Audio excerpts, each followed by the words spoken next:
बिस्मिल्लाहिर्रहमानिर्रहीम। अस्सलाम वालेकुम। आज मैं बना रही हूँ देगी चिकन पुलाव, जो कि बहुत ही मज़ेदार और खुशबूदार पुलाव बनता है।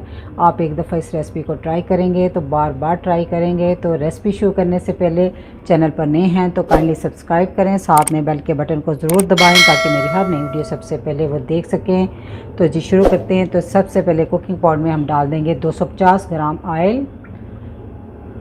ऑयल के गर्म होते ही इसमें डाल देंगे 2 मीडियम साइज़ की स्लाइसेस में कटी हुई प्याज। और प्याज को हमने तब तक फ्राई करना है जब तक इसका कलर हल्का हल्का गोल्डन ना हो जाए। आप प्याज देख सकते हैं अब हल्की सुनहरी होगी है, तो आंच आप बिल्कुल धीमी कर दें। इसमें हम डालेंगे कुछ साबुत मसाले। ये छोटे छोटे 3-4 बे लीफ के पत्ते हैं, 2 बड़ी इलायची, 8 अदद लौंग, 2 बादियान के फूल, 4 छोटे छोटे टुकड़े हैं दालचीनी के, यानी कि आधा इंच के होंगे, और ये 20 दाने काली मिर्च के हैं, और 1 टेबलस्पून साबुत ज़ीरा। ये तमाम मसाले हम डाल देंगे अब इसमें। अब थोड़ा सा इसको भी प्याज के साथ फ्राई करेंगे ताकि इनका फ्लेवर जो है ऑयल में आ जाए। इसलिए मैंने हल्की सुनहरी प्याज की थी, क्योंकि अब हम थोड़ा सा और फ्राई करेंगे इसको। जी तो अब प्याज का अच्छा सा कलर आ गया, तो इसमें सिर्फ 3-4 टेबलस्पून पानी डाल दें ताकि ये मज़ीद जले ना।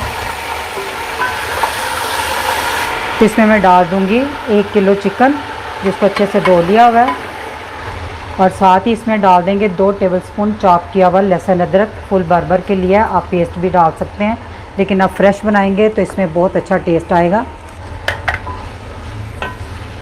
अब हम चिकन की अच्छे से बुनाई करेंगे कि जब तक चिकन का कलर अच्छे से चेंज ना हो जाए।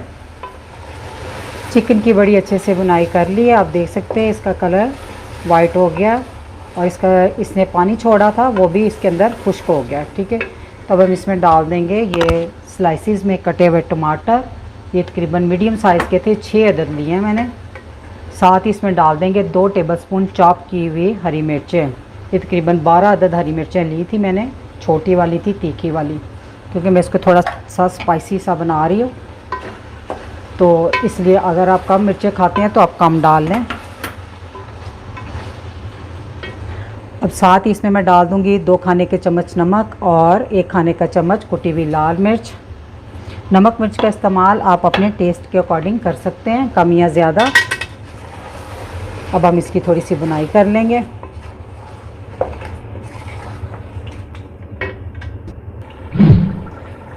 देखिए थोड़ी सी बुनाई करने के बाद टमाटरों ने पानी काफ़ी छोड़ा है, तो इसमें मैं डाल दूंगी, ये है जी 1 टेबलस्पून इमली भी ली थी, उसको मैंने भिगोकर उसका पल्प निकाल लिया है, तो वो इसमें डालेंगे।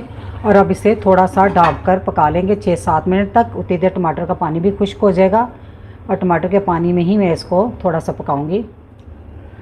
तकरीबन 8 मिनट हो गए इसको इस तरह ढक के पकाते हुए। अब हम इसको चेक कर लेते हैं। आँच मैंने मीडियम रखी हुई थी, तो अब हम आँच तेज़ कर देंगे। अभी भी टमाटरों का पानी इसमें मौजूद है, तो इसको थोड़ा सा खुश्क कर लें।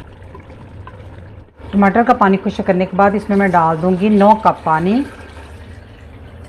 9 कप पानी इसलिए डालें हैं कि मैंने चावल लिए हैं 5 कप, और वज़न में चावल है 1 किलो। ठीक है, और पानी मैंने उस हिसाब से डबल क्वांटिटी से 1 कप कम डाला है।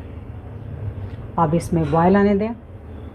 पानी में बॉयल आ गया तो इसमें डाल देंगे हम चावल मैंने आपको बता दिया कि मैंने 1 किलो लिए थे, और इसको कुकिंग से पहले मैंने आधा घंटा पहले भिगो दिया था। ठीक है, चावल बासमती राइस है, लॉन्ग ग्रेन है ये। एक दफ़ा अच्छे से हिला दें, और अब इसको ढक कर थोड़ा सा इस तरह रखना अपने ढक्कन को, और इसको पकने दें जब तक इसका पानी खुश्क ना हो जाए, और आँच आपने हाई से थोड़ी कम रखनी है। चावलों का पानी किसी हद तक खुश्क हो गया, बस थोड़ा थोड़ा रह गया, लेकिन अभी आपने थोड़ा सा और करना है। बस एक दफ़ा थोड़ा सा हिला दें। पानी अब मज़ीद खुश्क हो गया। अब मैं इसमें कुछ चीज़ें और डालूँगी इसको मज़ीद खुशबूदार बनाने के लिए। सबसे पहले तो मैं इसमें डालूँगी, ये थोड़े से पानी में मैंने फूड कलर ज़र्दा रंग डाल दिया था, वो डाल रही हूँ। ये टोटल ऑप्शनल है, लेकिन आप देगी पुलाव कभी खाएँ ना तो उसमें ये डाला जाता है। तो इसमें हम डाल देंगे 1 मुट्ठी पुदीना, मैंने इसको बारीक काट लिया, और 1 मुट्ठी ही धनिया, और ये कुछ साबुत हरी मिर्चें अब इस पे रख देंगे ढक्कन। मैंने साथ किचन टॉवल लपेट दिया और इस पे थोड़ा सा रख देंगे ढक्कन पे वेट कोई भी। तो आँच दम वाली करते हैं और 20 मिनट का दम लगा दें। चावलों का दम लग चुका है, तब हम इसे चेक करते हैं। माशाल्लाह से बहुत ही ज़बरदस्त पुलाव बना है, बहुत प्यारी खुशबू आ रही है और चावल भी एकदम से खिला खिला है।